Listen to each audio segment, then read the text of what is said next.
4 weeks. Oh my God, you're pregnant.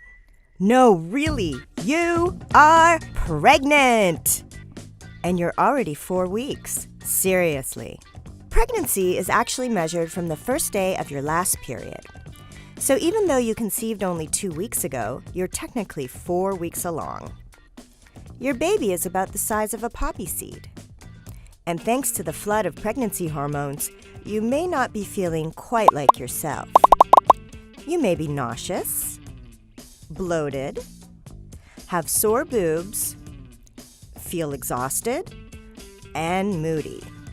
Your first step should be calling your doctor, who will confirm your pregnancy with a blood test. You need to check that any prescription medications you're taking are safe during pregnancy. Don't panic if you experience some mild spotting. It's probably just implantation bleeding, which is when the embryo embeds itself into the lining of your uterus. If you're not already taking a prenatal vitamin, you should start now. And you need to start taking certain precautions. You should cut out alcohol. There's no proven safe amount. The same goes for recreational drugs, including marijuana.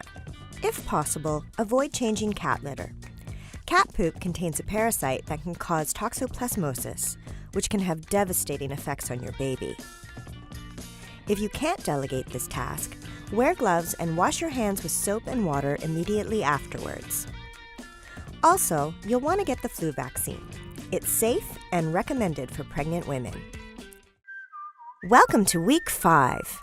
Your baby is now the size of an apple seed. While it may be tiny, your baby's brain, spinal cord, and heart are already growing rapidly. Major organs like the stomach, liver, and kidneys, as well as the digestive, circulatory, and nervous system, are developing too. Changes are happening to you as well. You may be peeing more than usual. This is thanks to the pregnancy hormone human chorionic gonadotropin, or HCG. But it's important to stay hydrated during pregnancy, so keep that water bottle close. As your pregnancy progresses, your body will also double its blood volume, which has to be processed by your kidneys. Your kidneys expand to keep up and push against your bladder. You may start to have strong food cravings or aversions. You may also find you suddenly have a supersonic sense of smell. And we have some bad news. For some women, morning sickness doesn't just happen in the morning. Some women find that eating small, frequent meals, which can help prevent indigestion, nausea, and fatigue, can help. Be sure to eat lots of protein and foods with vitamin C, like oranges, tomatoes, kiwi, and bell peppers. Welcome to week 6. Your baby has doubled in size from last week. It's now the size of a sweet pea. It's taking on a slight C shape, and its arms and legs are starting to sprout. Its digestive, circulatory, and nervous systems are also busy developing. Your pants might be feeling a little tight, but it's not a baby bump yet. That's just progesterone causing bloating and gas. If you have any pain or discomfort when peeing, you need to rule out a urinary tract infection, which can be more common during pregnancy. You might also feel a little backed up. The best way to avoid constipation is to eat lots of fiber and drink plenty of water. The bad news is you can't drink alcohol. Booze in the mother's blood is passed to the baby, and regular consumption can affect the baby's development, causing lifelong physical, behavioral, and intellectual disabilities.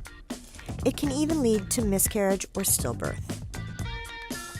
But here's some good news. You don't have to give up caffeine. It's safe to consume up to 300 milligrams a day. That's 2 small coffees or 3 teas. But don't forget that caffeine can also be found in pop, chocolate, and energy drinks. High caffeine intake has been linked to low birth weight, which can lead to health problems for newborns. This is also the time, between 6 and 11 weeks pregnant, when your doctor or midwife will likely schedule a dating ultrasound to get a better idea of your actual due date and check how many buns you have in that oven.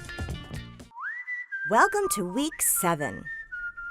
Your baby is half an inch long now and is as big as a Cheerio. Your tiny Cheerio is developing more of a mouth and tongue, plus arm and leg joints, and is starting to develop more defined fingers and toes. Her genitals will begin to form too. As for you, if you belong to the 50 to 80% of women who suffer from nausea during the first trimester, here are some things that may help. Frequent snacking. Keep dry cereal or crackers on your bedside table and eat them immediately upon waking, even before you stand. This will allow you to start moving slowly and avoid dizziness, which can lead to more nausea. Ginger has been shown to help reduce nausea, so you can try ginger tea, capsules, and lozenges, or grate fresh ginger into your food. Sadly, ginger ale doesn't contain real ginger and is loaded with artificial flavors and sugar. Avoid smells that trigger nausea. Thanks to a surge in estrogen, your sense of smell has turned you into a bloodhound. You also might want to switch to fragrance-free products. One all-natural trick is to take vitamin B6, an ingredient in prescription anti-nausea medications, and vitamin B12. You can also boost your vitamin B6 levels with certain foods like chicken, avocado, and bananas. C-bands and bio-bands, soft cuffs that press on the pressure point below your wrist, can also help with nausea. And, speaking of pressure, prenatal massages can have the same effect if your practitioner is well-versed in pregnancy massage. You deserve it. For some women, a more serious form of pregnancy-induced nausea and vomiting, called hyperemesis gravidarum, can make it nearly impossible to get an adequate intake of food and fluids. HG can lead to weight loss and dehydration, and in severe cases, result in a hospital stay to rehydrate and receive nutrients through an intravenous drip. If you suspect that you may have HG, mention it to your care provider right away. If you haven't told anyone that you're expecting, it's likely been challenging to hide your nausea and fatigue from others. Now's the time to start practicing the art of asking for help. Make rest a priority and ask for extra support from your partner, close friends, or family. Welcome to week 8. Your baby is about the size of a Swedish berry now and is bean-shaped. During the past 6 weeks, your little berry has grown from a single cell to nearly 1 billion cells. Right now, your baby's ears are developing and her eyelids are forming. Her teeny tiny heart and liver, as well as other major organs, are already in place too. Now's the time to start thinking about which healthcare provider you want to see you through your pregnancy. It's common during the early weeks of pregnancy to be worried about the possibility of miscarriage, as well as misunderstandings about what causes miscarriage. Doing moderate exercise, having sex, dancing, or eating junk food will not cause miscarriage. Keep in mind that some worrisome symptoms don't necessarily mean your pregnancy is ending. While light spotting isn't uncommon during the first trimester, if you experience any heavier bleeding, call your doctor.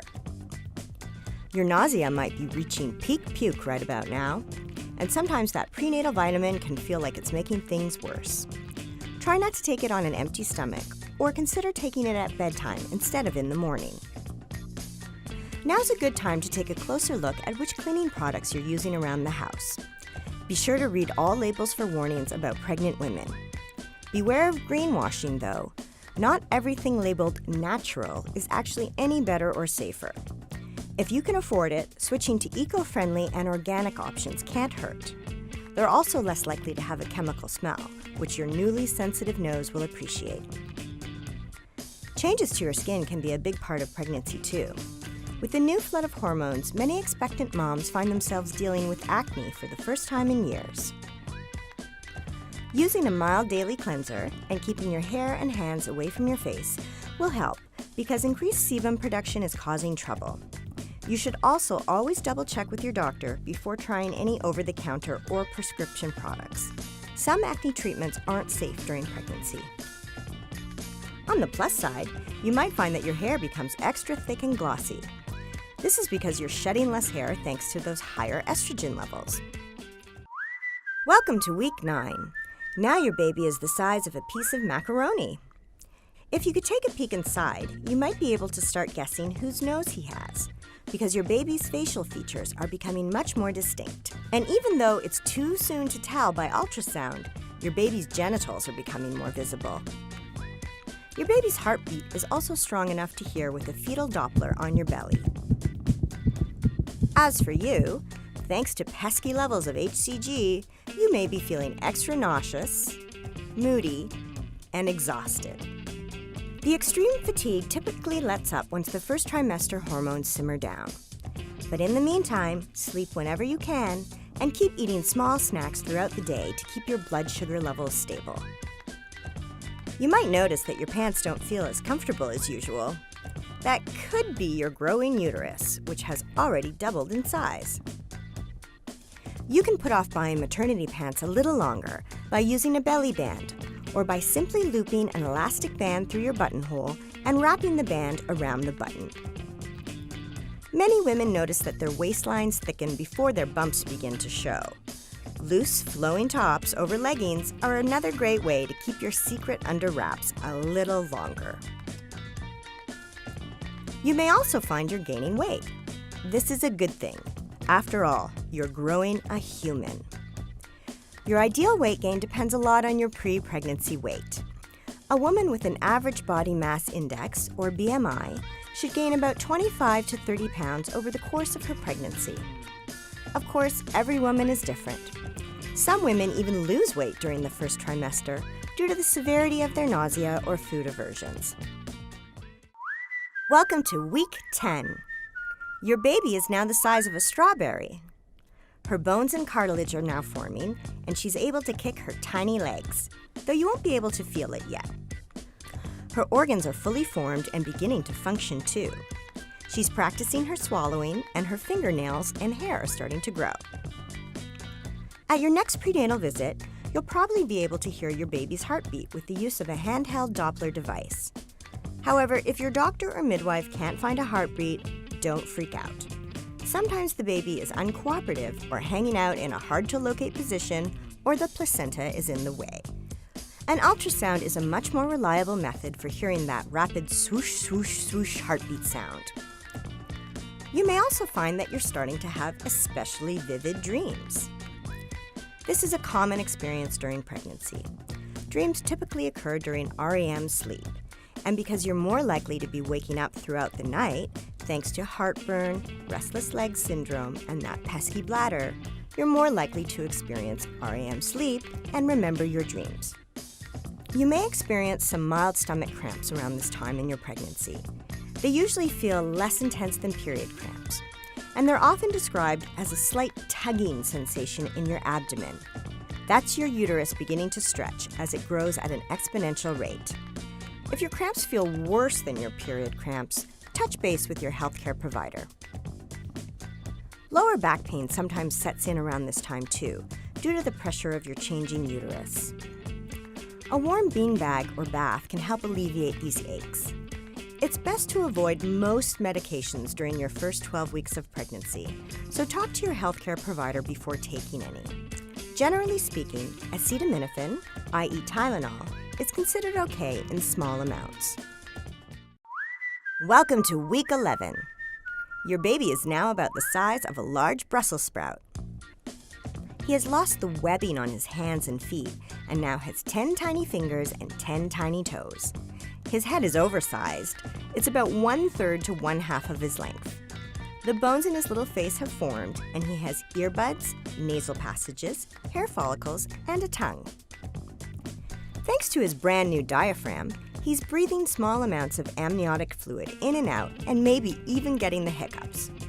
Though you probably won't be able to feel any of this just yet, he's starting to stretch out, do somersaults, and kick, practicing those moves that will have you groaning closer to the end of your pregnancy. If you've decided to do genetic testing, the process begins as you near the end of your first trimester. Some women will do a blood test now and get the results later, around week 16. Others will have a combination of blood tests and an ultrasound scan, often referred to as the nuchal translucency scan, which measures the fluid and tissue at the back of the baby's neck and checks for chromosomal abnormalities, such as Down syndrome. Doctors can also sometimes spot congenital heart problems at these scans. Your doctor or midwife will combine the results of the blood test and NT scan with your age to identify your risk of having a baby with a chromosomal abnormality. You'll get a number back with your chances of having a baby with a genetic difference. A high-risk number will be 1 in 150 or less. A low-risk number will be more like 1 in 1,500 or more.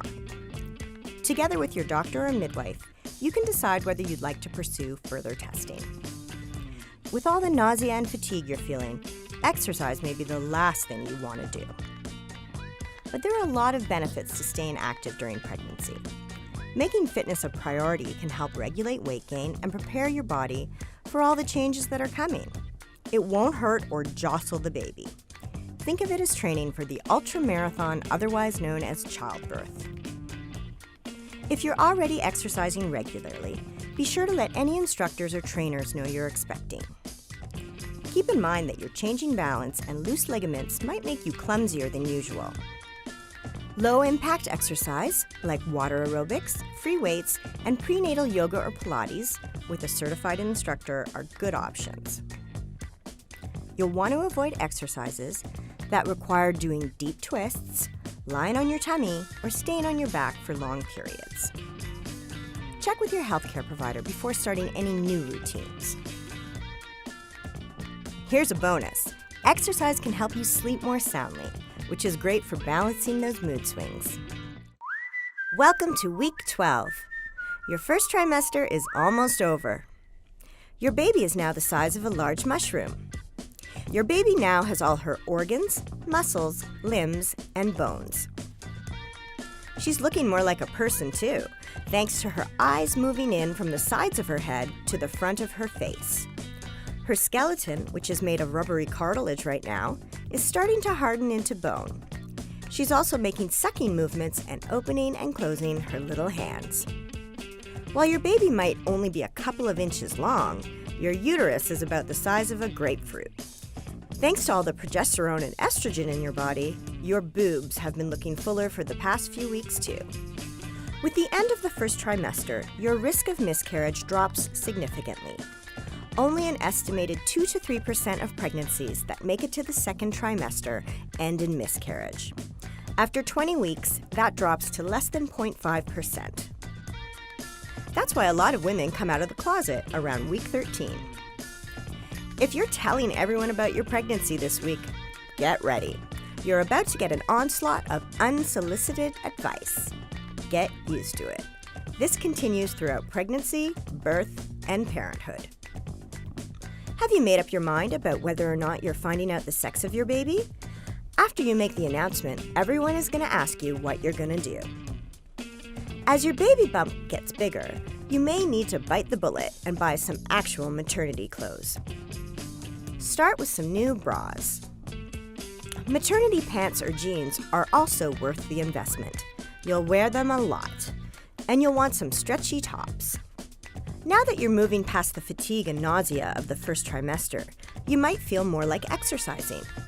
But don't push yourself too hard. Be sure to listen to your body. You should be able to carry on a conversation while you're exercising, and ask your instructor if you need to make any more modifications to your routine. Congratulations, you're going to be a great mom.